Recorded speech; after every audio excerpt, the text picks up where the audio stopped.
akkasuma isiniin jaa. Naannoon kuni galamsoo jalatti bakka argamtu Raaree Awuseetii kaameraadhaan akkuma mul'attu kana lafti baay'ee bareedduudha. Aanaa Habroo godina Harargee Lixaa aanaa Habroo magaalaa Galamsoo jalatti argamti bakka kuni. Galamsoo immoo nurraa waliin gara kaabaatti oloo argamti. Nutis gara fuulduraatti wantoota babbareedaa diraamaalee viidiyoo fi walaloo fi waan akka asoosamaallee isinii dhiyeessuudhaaf qophiidha.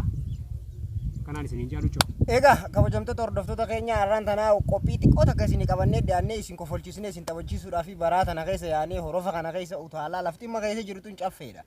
Bishaan qabdi jechuun hudduun hin firataa jira. Bishaan keessa teenyee isin waraabu jira. Lafti tuni lafa teenyaa lafa Galamsoo jalaati. Egaa kabajamtoota hordoftoota keenya har'a nama tokko qabadheetiin isinii dhiyaadhee jira. Namni kun eenyu jettan sabkeembar Oromoo maraaf jaa dandeettii fi wantoota garaagaraa waan inni qabuu fi har'aan tana isa bira gahee isaas fudhee isin biraan gahuudhaaf dandeettii biyyoota garaagaraa addunyaa wantoota akkas akkasii tana baay'inaan ijoollummaa keessa waan hin beeku. Har'a dandeettii sana isiniin gahuu ni danda'a jeetiin isa bira dhufeetiin jira. Egaa qophii teenyatti fufnaan waliin turaan isiniin jaa.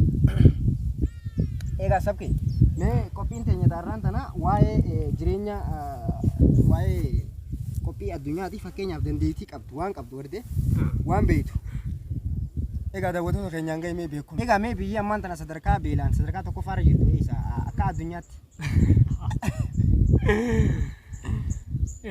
Waanuma nyaattuu dhabdee.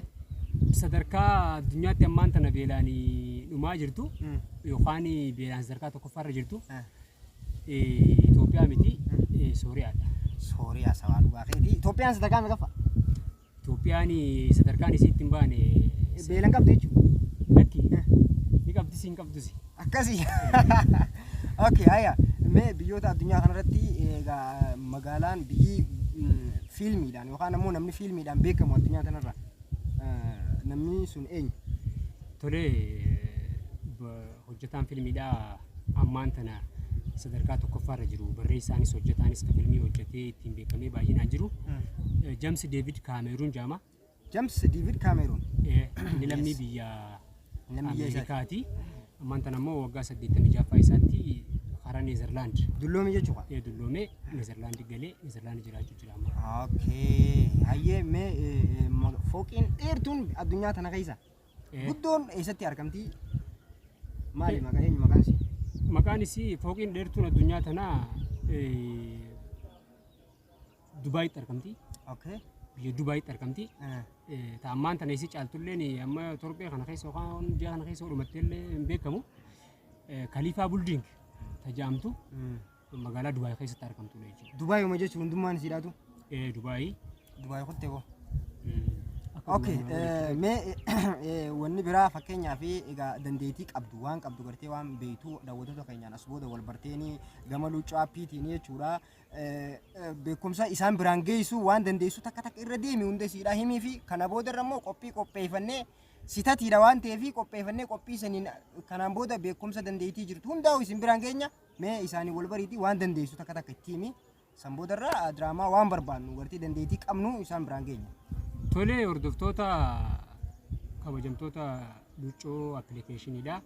Ani dandeettiin an qabu yeroo ijoollummaa kiyyarraa kaasee hanga as gahutti kitaabaalee adda addaatii fi reediyoo fi miidiyaalee fiilmiilee waan adda addaa daawwachaa waan hin tureef seenaa biyyoota addunyaa hanga tokko akkasumatti walaloo fi asoosamallee dandeettii hanga tokko niin qaba. Sana kan isaan biraa gahu waadaan galaa jechuudha. Okay, hayyee mee wanni takka takka tanumaaf ta'e mata wal biraan geenyu ta'e daawwattoota keenya biraan geenyu.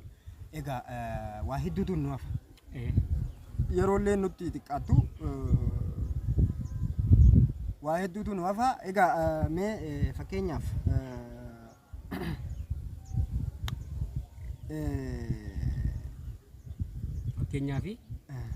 iddoolee seenaa qaban fa'aa jira addunyaa kanarra.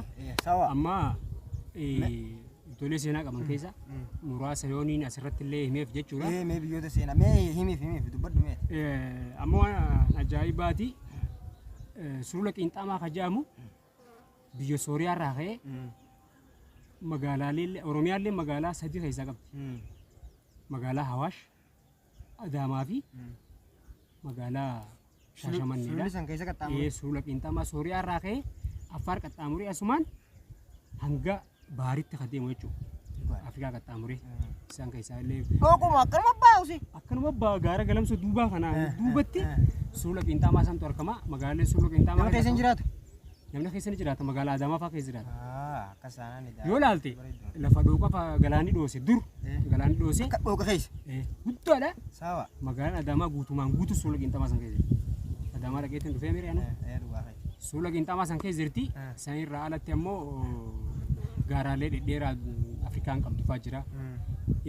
Amma gaarri dheeraan biyya Tanzaaniyaa hanga Keeniyaa fi Moozaambiik Zanzibaariin naanna'ee argamu gaara Kilimaanjaaroo jedhamudha. Gaara Afrikaa guddicha jechuudha. Bosona gurguddaa bosona akka Tumbuktuu fa'aa jira.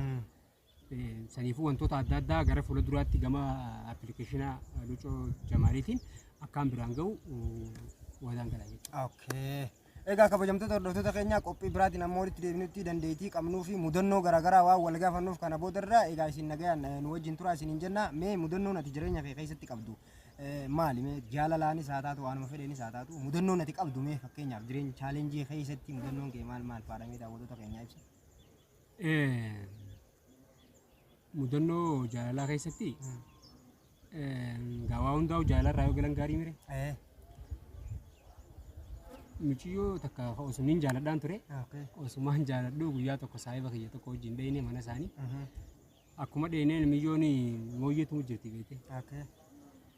Osoo mooyyeetu jirtu an ammoo akkumaan isii arkeen afaanii illee ittiin dubbanne niin dubbisa jeetumaan qabe michiyyuu moostee hojii jirtu kan.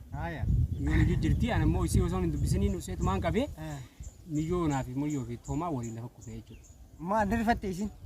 Isin gaa'ee mooyyeetu jirtiimi an qabnaan mizaana qabaa miree wantichi. Isin osoo toomaa tumuun hin dandeenye maaltu isin dhaabbadhuun isin jee? Footee isin walleen dhugaa ajaja gaa maatiin nama ajajanii raawwataniimi. Xiqqoo isin biyya dubara ta'uu deemti. Ati gaa'ee jechuun shamarran maamala kaakee ni jiraame waggaa 16 naannoo kana waliin kufne gaa baalaansii anaa dhufeetti hirkifamee mire. An isumatti hirkadhe waan ta'eef naafi toomaa waliin qabu dadhabdeet lafa kufte. waliin kufte. Mudannoo. Mee mudannoo tana fakkaatu namni tokko ka umrii meeqaatiitu micoo umrii meeqaa fuudhee ajjeesisa biyya addunyaa tana keessatti? Qaallichi lammii biyya alaati. Inni kiloogiraama 130 ulfaata. Kiloogiraama meeqa? 130. Alla guddaa. Akka malee guddaa. Miciyyoon ammoo kiiloo meeqaa fuudhe duuba? 35. Kiiloo 35. Kiloogiraama 35 fuudhe miyyoo. Duuba maaliif itti kana warri? Warraa miti. Biyya alaatti dimokiraasiidha jaalattee. Duuba akkam godhee ajjeese? Irra beemoo dhiiroo ni boksi. Hin tumne boo? Hin tumne. Duuba halkan irra garagalee? Numa rafan. Numa rafanii osuma rafu jiranii irra rafe nama rafuun ni jiraa miti. Ni irraanfateeti gaa. Malee osoo dhaga'u jiru kaa fakkeenyaaf hirriba faadhaaf jeen ajjeesu haa. Inni harkaami lubbuun keessa jirtiif hin jirtu.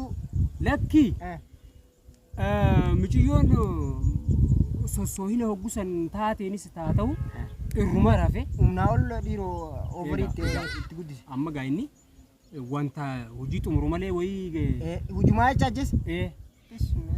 Sabboodarraa miciyyoon ganama walumaa galatti jeneraalii ganama miciyyoon duutuu harkame. Inni ni rafiga. Sabbooda namni kiloogiraama 30 duboo rafee soohee kaa. Hanga isin biraa duutee namni dhufee isii agarumu. Hanga dhufanii ulaa dhadhaanii maal jaanii bananii miciyyoo duutuu reeffa isa jalaa fuudhanii inni gubbuma rafu jira. Akkasitti hin heerumina. Dhageessanii nama akkasitti hin heeru garaan hangana ga'u gartanii kiiloomeetira 100 miti kaa 60 nama akka keenyaa kan heerumaa. Sinigalee nama qal'aa. Warra furdaarraa. Furdaa dhiisinurraa. Maali namni ni ajjeesaan dhageessutu.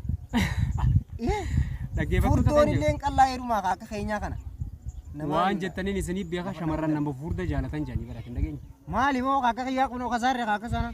Aboo ati nama falliirra nama xiqqishoo kiiloo qabu wayyaa jansa warri shamarranii ni beeytan. Wayi duuba nuti kam taane? Nuti akka taanu hin dhabnu kaa nutis furdoo fuunaa isaanis. Maal nyaannee gabbanna duuba dhiiroo? Duuba namni furdaan nama qal'aanoo nama ajjeesee takka? Nama qal'aalleen nama ajjeefne Najjeesuu wallaan kan ulfaatu kamitti ajjeesaa? yoo keessa seenee ajjeese faa malee hin ajjeesu. Keessa seenee faa lafeen faan itti dhaabbattee ni ajjeesa. Malee karaa biraatiin hin ajjeesu. Eegaa kabajamtoota hordoftoota keenyaa mee mudannooti takka takkatti nu deebi. Mudannoon ani qabu guyyaa tokko dirree irratti kubbaa taphannaa beekte kubbaa osoo taphachuu jirru an kubbaa harkaa kana utaalee dha'uu hin dandeenye anaa miti nama biraatii dha'a an ammoo waliin kaasaaf beekte gurbaan an kubbaa isaa kaaseetiin ol utaale wajjuma ol utaale kubbaa itti dhiisee na dha'e. Mataa keessa moo? Beekaati gani aari sirriitti ol hin kaafneef gaas kubbaa saaphanaati. Kubbaa saaphanaati. Wanti akkasitti osoo ol kaafteef sirriitti tolchiteef. Lakki. Hin dha'u beeyde. Lakki ati wayinu bira jirta? Wayi duuba kubbaa akka labbaadhaani akka nama dhaaniif biratti. Ati wayinu bira jirta? Ittuma dhiiseetiin miila laadhaanis direerratti. An dhaha meeltiin lafa jira eenyuun miila jalaadhaa? Hanga kubbaa takka sidee. Irrichi dabarsee kubbaa kana dheewu. Sanuu eessisee jira? As keessa na dha'e. Adeemuma doofaadha sen. Maal hojiin ta'uu jiru sigaa nama akkasii miila fuudha. Namoonni doofaa ta'uun oolu. Doofaa ta'uun oolu. Wayi duuba nama kubbaa dhiisee akkas sidhamu bakka tana. Kubbaa dhiiseetu hanga danda'u nagga dhiisee. Hajji gaafa san ilkeen xaafata kanarraa jalqabe. Wallaahi. Bismillahirrahmaan. Nanan bifnee mudannoon gaammaa gaata amma tunfaan gaa. Barra kubbaa fi. Nama miira yeroo sanii keessa jirutti. Eega. Amma yoggaa laalan waan safaataa takka malee miira yeroo san keessa jiru san keessatti yoggaa laalte.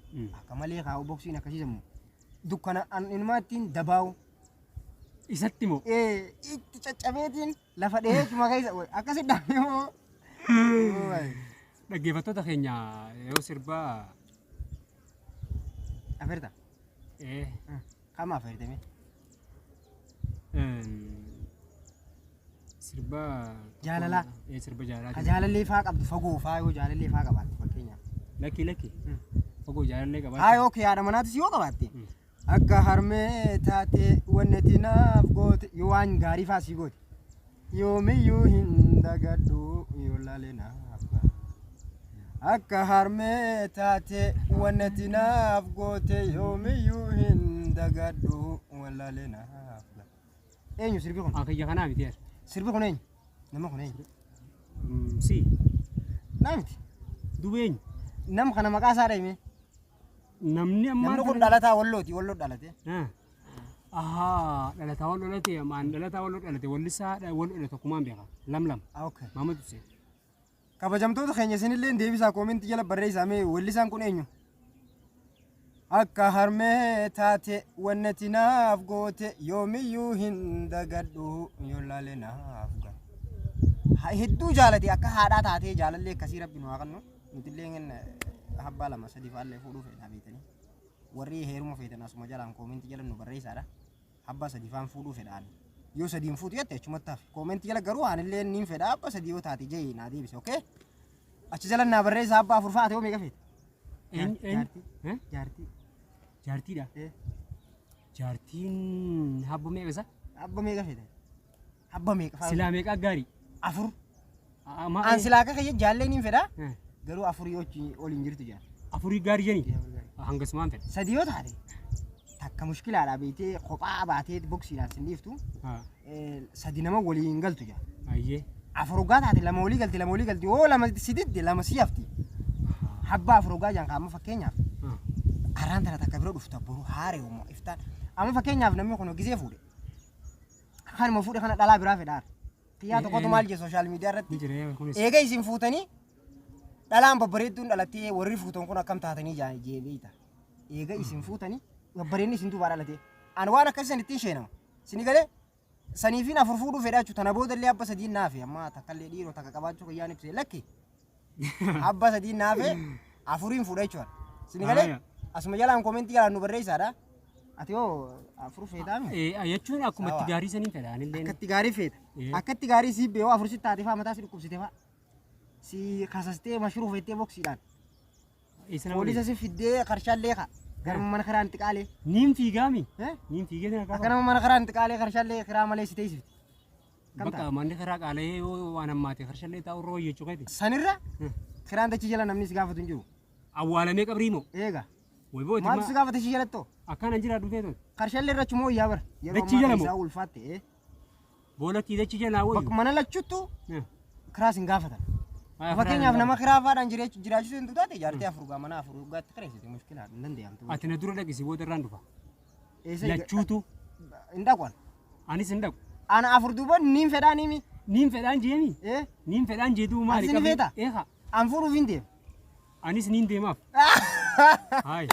Egaa kabajamtoota hordoftoota keenya waliin turuu keessaniif galatoomaa isiniin jenna.